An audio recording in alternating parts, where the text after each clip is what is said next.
Hi everyone, welcome to the community classroom. This is Dr. Tracey McCarthy, psychologist, attorney, and educator. This is a multi-dimensional response video, and I am attempting to respond to a number of videos and postings and commentaries by a group of individuals, a group of women, and I'm going to name them, and I hope I have the names, I'm pronouncing them correctly. One is Saren, the other is Amanda Seals, the other is Get Your Life with Tamar, the other individual is Lovey. The other individual is Yvette Carnell with Breaking Brown. And finally, Adeobi. And Adeobi means first daughter of a lineage, a princess, a daughter of one with high status, the first daughter of the royal palace.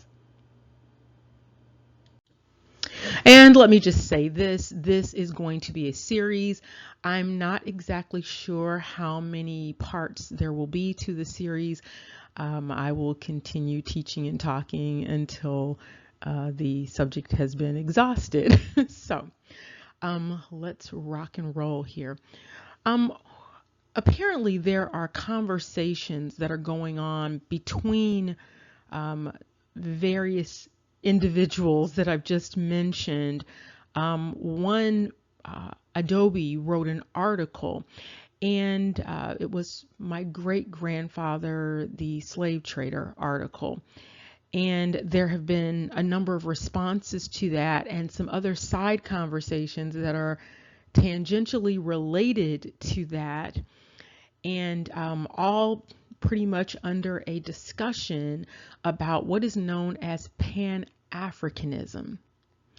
And I want to say this, let me start off with part of a thesis here. There will never be anything coming to fruition known as Pan-Africanism, the way that it is spelled out. And I'm going to point this out. This might not be clear to everyone, but everyone did not factually originate from the land mass that is known as Africa. And everyone who is of a darker skin color is not necessarily African. There are individuals, and I have them up there on the screen, who are in different parts of the world, and they have a variety of skin colors, but it does not necessarily mean that they descended from a particular group that is occupying the landmass known as Africa at this point in time.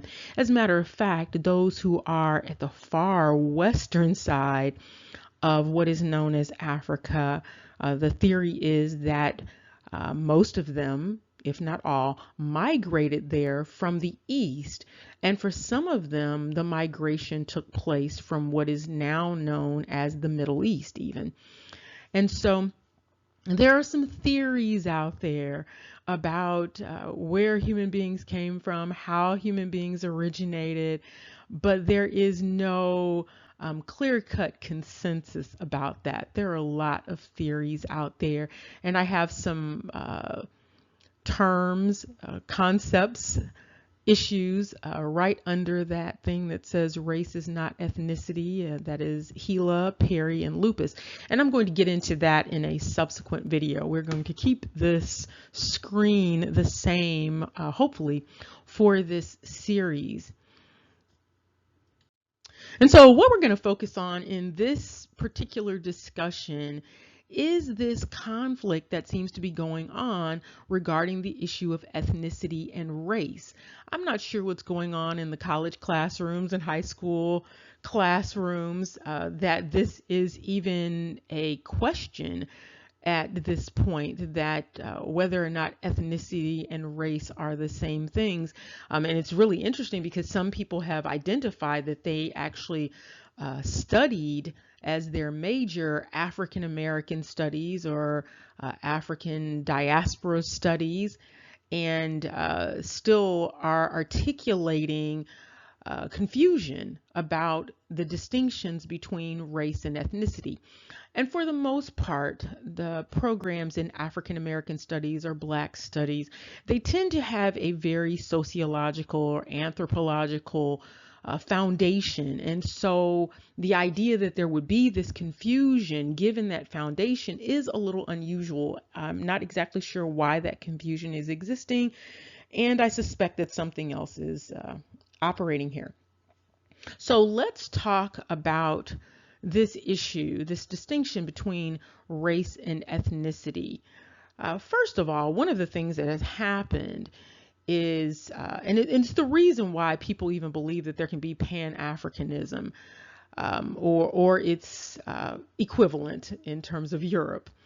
What has happened is in certain parts of the world, the United States, ethnicity has been traded for the colors in the Crayola box. And so instead of people identifying as their ethnicity, ethnicity has been traded for colors like black and white, when in fact there are no people, even though there are some very, very dark people, there are no people who really, as a collective, are consistently black. And there are no people as a collective who could be identified collectively as white. And I mean the Crayola black and white. People are some variations of brown, some variations of a creaminess from sand to chocolate, so to speak. But at any rate, so there has been this trading of ethnicity and race. And so let's talk about what race is versus what ethnicity is. Race is basically the division of human beings based in part on physical traits. And I say based in part on physical traits because some people identify as different races, and it may have nothing to do with the stereotypes about the physical traits. Now, race assumes a shared biological background or shared genetic traits. And one of the problems with race is that there really is no clear line of demarcation when people start talking about race. There's no clear line of demarcation in terms of skin color, how light or dark someone must be in order to be identified as a particular race. There is no clear line of demarcation in terms of hair, both the hair color and the hair texture. There's no clear line of demarcation for that. In terms of eyes, eye shape, and eye color, there is no clear line of demarcation for that. I can give you an example. A number of individuals who are not considered Chinese, for instance, but who are on the African continent, they may have very slanted eyes on the African continent, but they are not necessarily classified as Chinese or Japanese. They are considered whatever ethnic group they are in Africa.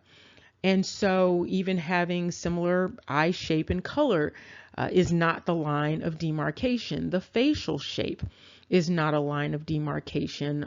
The body structure or even genetics, even those, there is no clear line of demarcation that says when you get to this point, you are definitely white, or when you get to this point, you are definitely black, or let me use the technical terms, you are definitely Caucasoid, or you are definitely Mongoloid, or you are definitely Negroid, or you are definitely Australoid. There is no clear line of demarcation along those dimensions that I've mentioned.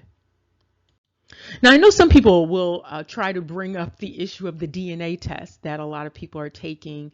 And let me clarify something about those DNA tests, because the DNA tests create a lot of confusion for people. A lot of people who are searching for their histories, they're searching for their backgrounds. They want to have some definition about who they are and how they came to be who they are. They want to know who their closest relatives are across the globe. And so one of the things that happens is people believe that the DNA test indicate from what they were descended. Meaning, if someone in the United States,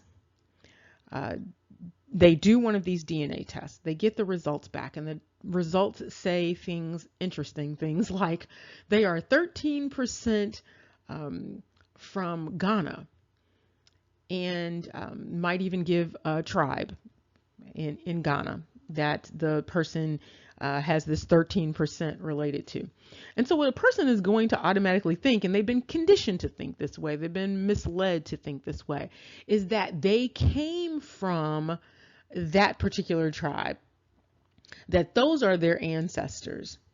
And that's not really the way those DNA tests work. The way it works is that what they're basically saying very loosely is that the person in the United States who gets this result, it's basically saying that they have some shared ancestry with whoever it is that they tested over in Africa, if they even did that. Whoever it is that they tested over in Africa, they're saying basically that they have some shared ancestors, not that the people over there are the ancestors.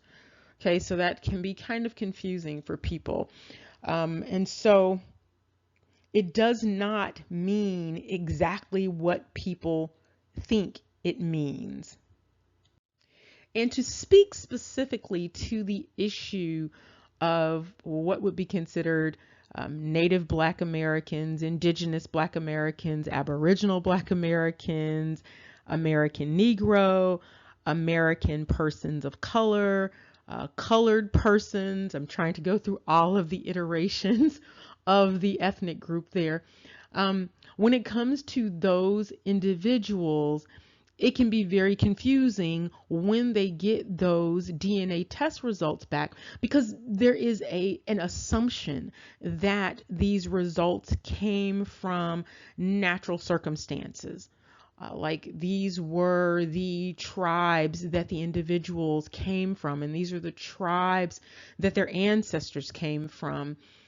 In fact, some of this shared DNA probably came from sexual assaults, because a lot of what went on during the slave trade for those who were brought over to the United States was they were enslaved in Africa prior to being enslaved in the United States or in the colonies.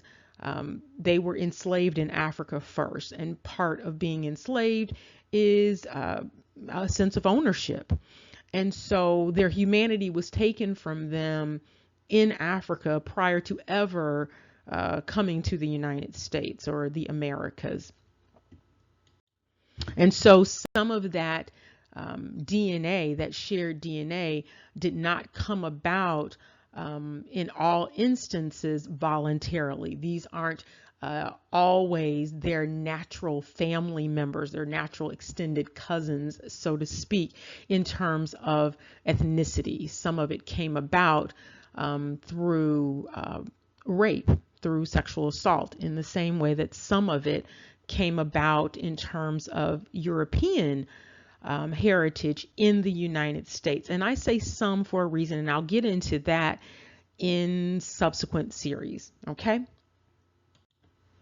Now let's jump over to the issue of ethnicity. And ethnicity is really about this shared sense of self, this collective self. It is shared genealogy, it's shared descent. It basically, the ethnicity is like a clan, a family, a band. And so it's much smaller than race, if you will. And it's comprised of a group of people whose members actually identify with each other. And they identify with each other based upon a shared culture and nationality.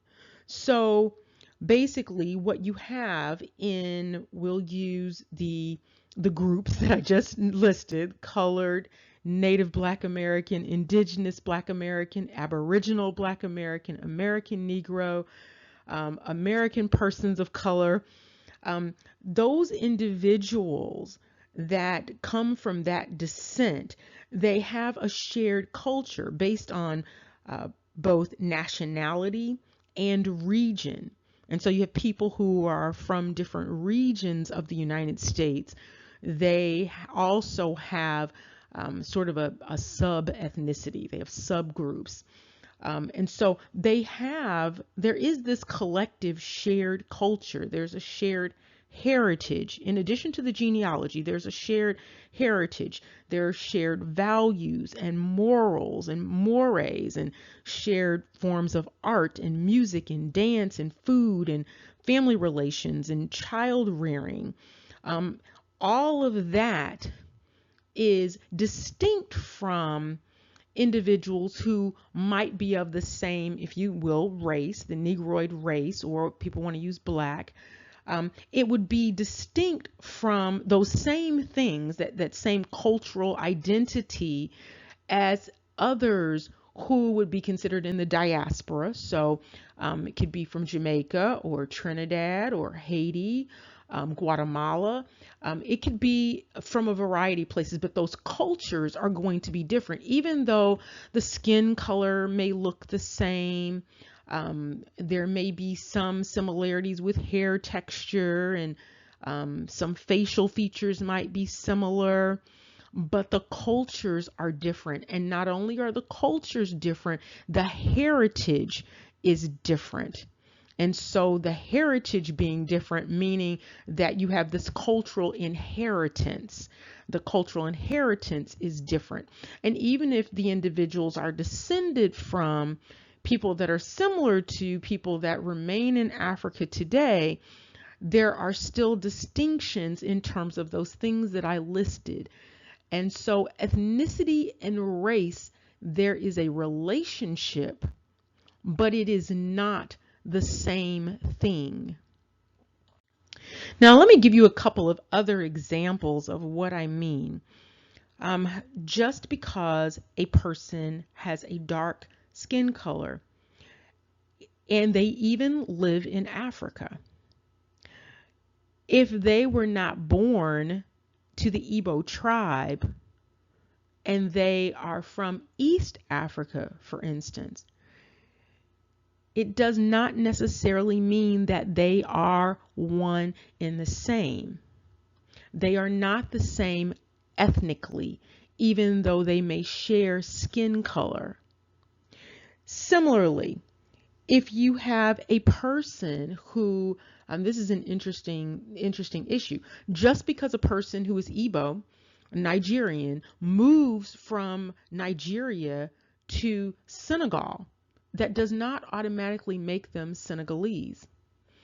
If an Irish person goes to Japan, they don't necessarily become Japanese simply because they have moved to Japan.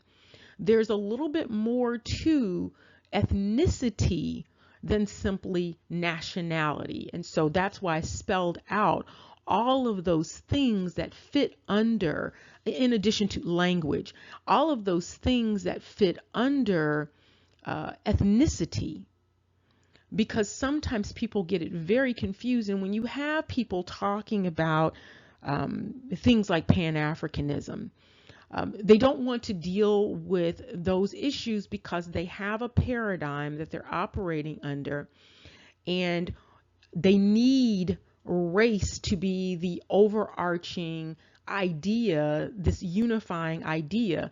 The problem is that there is no clear line of demarcation for the races. And so when you don't have a clear line of demarcation for the races, it's almost impossible to create that encompassing umbrella. And also, you have the issue of diversity under that umbrella. And you have individuals who do not even coalesce or come together as individual families, let alone entire nations, and let alone the entire globe. So we're going to address some other issues such as boundaries and issues about cross-cultural dynamics that are going on right now. We're going to address the issue of xenophobia. We're going to address the issues of ownership of culture. And hopefully we will get a little bit more clarity as we go along. If people have comments, questions, thoughts that they want to put in the comment section, they can. I will be continuing on with this discussion, and it doesn't just have to include those who are under the quote unquote Black umbrella. Anyone can join in this particular conversation, and I hope you do. Remember, knowledge is power. Take care and see you soon. Before I go though, I wanted to address one other thing before I go on to the next part of this series when I get there. I know that part of the conversation that is going on, part of the conflict, and hopefully we can, parse this whole thing and make some progress here with this discussion. But a part of the conflict has been on this issue of, can certain groups speak for other groups, different ethnic groups? Can they speak for other groups, or can they speak on other groups? And basically, the speaking for would be by proxy.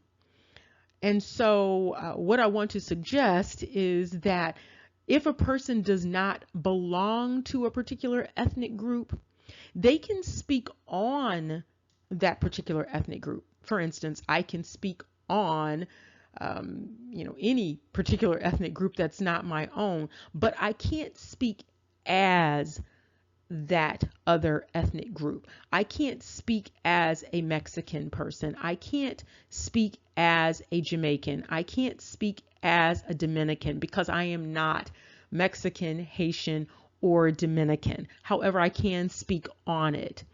I can speak on the cultures. I can reflect on the cultures. I can think about the cultures, but I cannot speak as a person from one of those cultures. So I hope that clears that up. It seems simple in my mind, but because there's this, discussion going on, it seems like it's not clear for everyone. But you can't speak as someone if you are not someone. Okay, so again, take care and remember, knowledge is power, and see you soon.